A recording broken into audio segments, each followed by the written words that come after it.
Praise the lord, హల్లెలూయా. దేవుని నామానికి మహిమ కలుగును గాక. నేటి దేవుని మాట అనే శీర్షిక కోసం వేచి ఉన్న మీ అందరికీ కూడా యేసయ్య శక్తి కలిగిన నామములో వందనాలు తెలియచేస్తూ ఉన్నాం. బాగున్నారా? దేవుని మహాకృప, దేవుని మహాదయ వలన దేవుడు మనకి ప్రతిరోజు చక్కగా సజీవుల లెక్కలో ఉంచి దేవుని యొక్క వాక్యం వినడానికి అవకాశాలు ఇస్తూ ఉన్నాడు.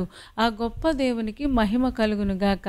మరి ఈరోజు నేటి దేవుని మాట అనే శీర్షికలో దేవుడు మనకి ఇవ్వబోతున్న మాటను ఒక్కసారి మనం చూద్దాం. 118వ దావీదు కీర్తన 8వ వచనం 9వ వచనం నేను చదువుతూ ఉన్నాను. మీరు కూడా ఒక్కసారి చూడండి. మనుష్యులను నమ్ముకొనుట కంటే యెహోవాను ఆశ్రయించుట మేలు, రాజులను నమ్ముకొనుట కంటే యెహోవాను ఆశ్రయించుట మేలు అని కీర్తనాకారుడైన దావీదు చెప్పడం మనం చూస్తూ ఉన్నాం. ఏమంటే చాలామంది బైబిల్ పండితులు ఏం చెప్తూ ఉంటారంటే, బైబిల్ గ్రంథానికి మధ్యలో ఉన్న భాగం ఇది. బైబిల్ ఒకవేళ 2 భాగాలు చేస్తే మధ్యలో మధ్యస్థంగా ఉంది. ఎందుకంటే ఈ వచనం కూడా అందరికీ చాలా జీవిత కాలానికి సరిపడిన మాట, లోకంలో ప్రతి ఒక్కరికి ఉపయోగపడిన మాట అని చాలామంది బైబిల్ పండితులు చెప్పడం మనం చూసాము, మనం విన్నాము కూడా. ఏమంటే రాజు అయిన దావీదు కూడా, నేను రాజుని కదా, నాకు అంగబలం ఉంది, అర్ధబలం ఉంది, లేకపోతే సైన్యం ఉంది, కాబట్టి మేము జయించగలము రాజ్యాలు నేను చెప్పట్లేదు. కానీ మనుషులను నమ్ముకొనడం కంటే, రాజులను నమ్ముకొనడం కంటే యెహోవాను ఆశ్రయించటం మేలు అని చెప్తూ ఉన్నాడు. ఎందుకంటే ప్రతి రాజ్యము కూడా, ప్రతి అధికారము కూడా దేవుడి నుంచి మాత్రమే కలుగుతుందని లేఖనాల ద్వారా మనం నేర్చుకుంటూ ఉన్నాం, మనకు తెలుసు. ఎందుకంటే దేవుడు అధికారం ఇవ్వకపోతే ఏ వ్యక్తి కూడా సింహాసనం మీద కూర్చోలేడు.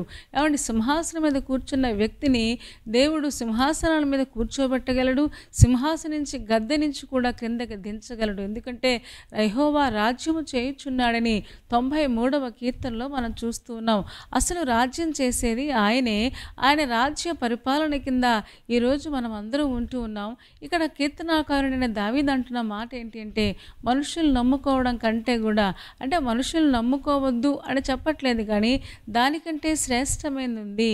అలాగే రాజులను నమ్ముకున్నట కంటే, రాజులు ఏదో చేస్తారు, ఏదో ఇస్తారు అని వాళ్ళ వైపు చూసేకుంటే, రాజులకు రాజైన, ప్రభువులకు ప్రభువైన యెహోవాను ఆశ్రయిస్తే తప్పకుండా మన కార్యాలు జరుగుతాయి అని చెప్పడం మనం చూస్తూ ఉన్నాం. ఎందుకంటే దేవుణ్ణి ఆశ్రయించిన వారికి ఏది కూడా దేవుడు తక్కువ చేయడు అనే లేఖనాల ద్వారా మనం చాలాసార్లు మనం నేర్చుకున్నాం. ఏమంటే మనుషులు ఎప్పుడు ఎలా ఉంటారో మనకు తెలియదు. ఏమంటే వాళ్ళ మూడ్స్ ఎలా ఉంటాయో మనకు తెలియదు. రకరకాలుగా మారిపోతూ ఉంటాయి. ఏమంటే మనుషులకు అంత కెపాసిటీ ఉందో లేదో కూడా మనకు తెలియదు. ఒకవేళ చేస్తానంటారు, తర్వాత చెయ్యరు. మనుషులు మోసం చేస్తారని చాలామంది చెప్పగా మనం విన్నాం. అనుభవపూర్వకంగా మనం కూడా తెలుసుకున్నాం. చాలామంది మనుషులను నమ్మాము, వాళ్ళ వైపు చూసాము, వాళ్ళు చేస్తారనుకున్నాం, కానీ వాళ్ళ మధ్యలోనే నశించిపోయినట్లుగా, వాళ్ళ మధ్యలోనే వారి జీవితాన్ని చాలించినట్లుగా మనకు తెలుసు. రాజులు కూడా అంతే. ఏమంటే రాజులు కూడా మనుషులే కదా.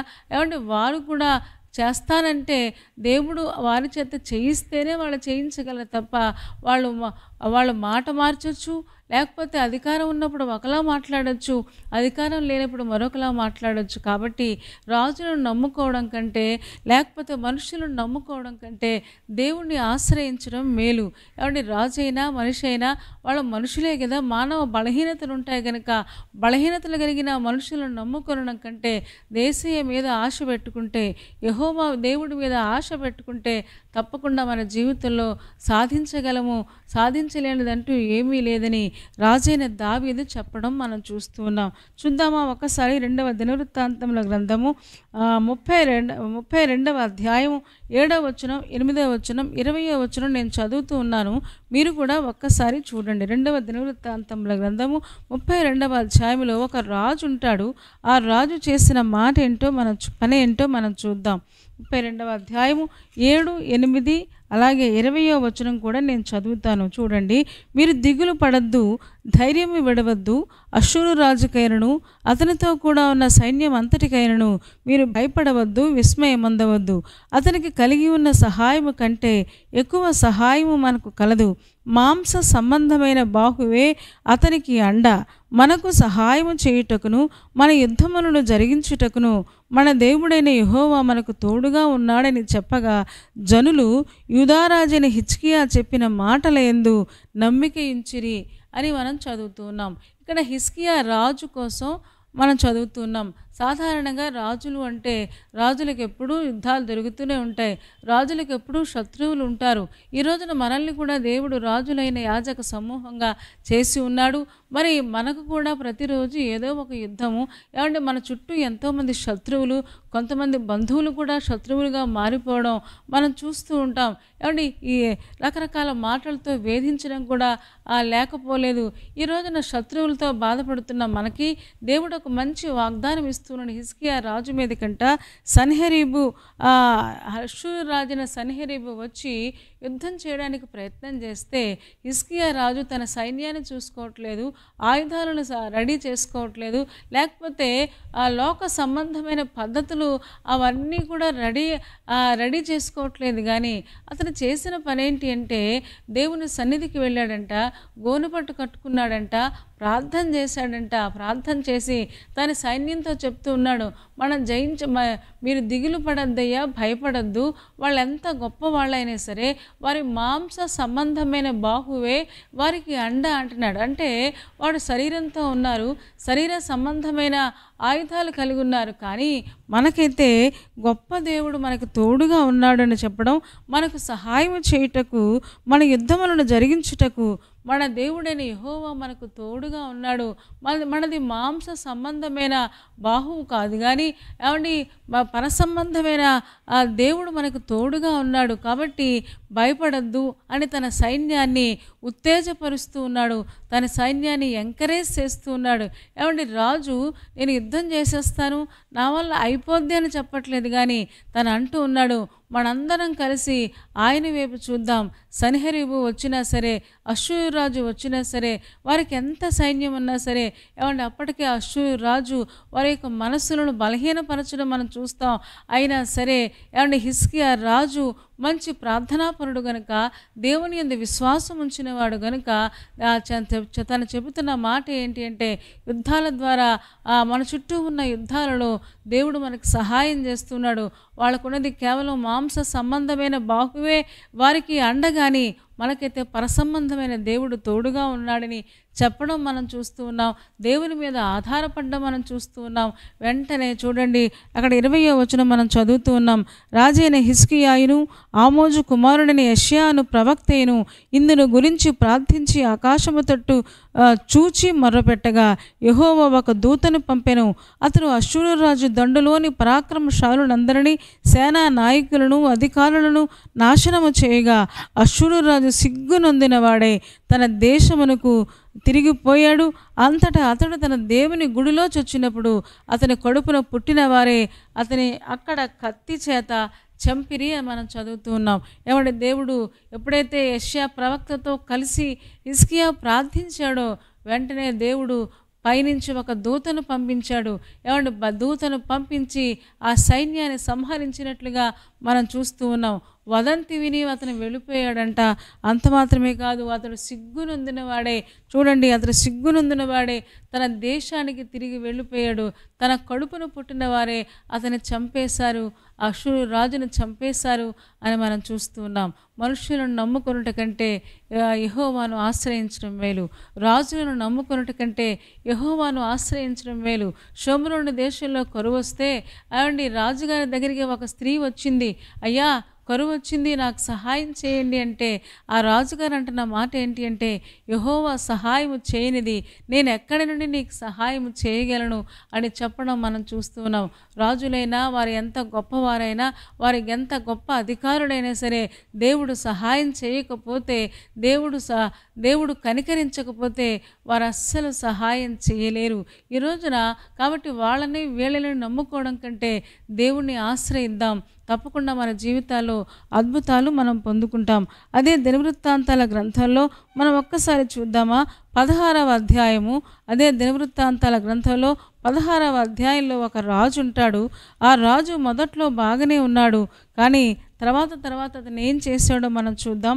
16వ అధ్యాయము 7-9 వచనాలు చదువుతూ ఉన్నాను, మీరు ఒక్కసారి చూడండి. ఆ కాలమందు దీర్ఘదర్శి అయిన హనాని యూదారాజైన ఆసా యొద్దకు వచ్చి అతనితో ఇలాగూ ప్రకటించెను, నీవు నీ దేవుడైన యెహోవాను నమ్ముకొనక సిరియా రాజును నమ్ముకుంటివే. సిరియా రాజు యొక్క సైన్యము నీ వశము నుండి తప్పించుకొని పోయెను. బహు విస్తారమైన రథములను గుర్రపు రౌతులను గల కూషీయులను లూబీయులను గొప్ప దండై వచ్చిరి గదా. అయినను నీవు యెహోవాను నమ్ముకొనున్నందున ఆయన వారిని నీ చేతికి అప్పగించెను. తన ఎడల యథార్థ హృదయము గల వారిని బలపరచుటకై యెహోవా కనుదృష్టి లోకమందంతటా సంచారము చేయుచున్నది. ఈ విషయమందు నీవు మతి తప్పి ప్రవర్తించితివి గనుక ఇది మొదలుకొని నీకు యుద్ధములే కలుగును అని దీర్ఘదర్శి అయిన హనాని చెప్పడం మనం చూస్తూ ఉన్నాం. ఆసా రాజు మొదట్లో చాలా చక్కగా ఉన్నాడు.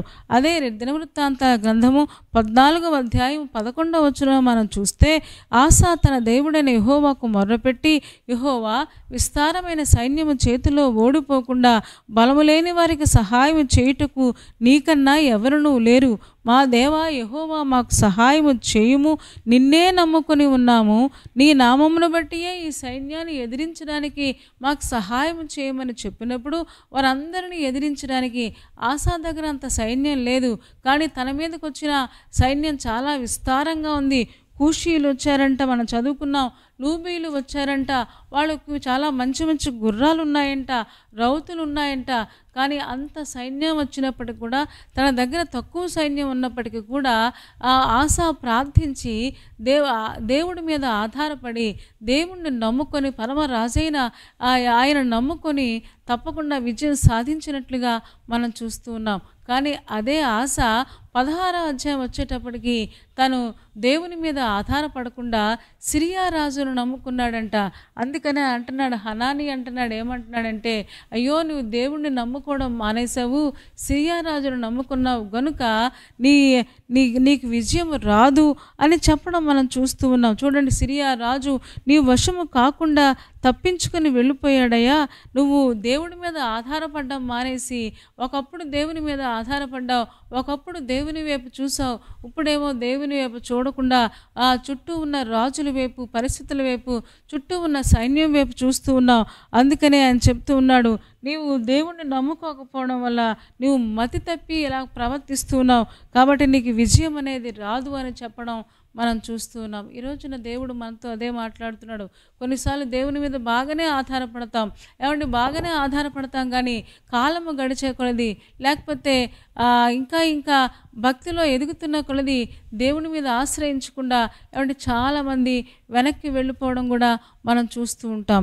ఈ రోజున దేవుడు మనతో అదే మాట్లాడుతున్నాడు. మనుషులను నమ్ముకున్నట కంటే యెహోవాను ఆశ్రయించటం మేలు, రాజును నమ్ముకున్నట కంటే యెహోవాను ఆశ్రయించటం మేలు. ఎందుకంటే వాళ్ళు ఎప్పుడు నశించిపోతారో, వాళ్ళ జీవితాలు ఎప్పుడు ఎలాగుంటాయో వాళ్ళు మాటిస్తారు కానీ నెరవేర్చలేరు, కానీ దేవుడు మాట ఇచ్చి నెరవేర్చగలిగిన గొప్ప దేవుడు. కాబట్టి ఆశలాగా మనం మతి తప్పి ప్రవర్తించకూడదు.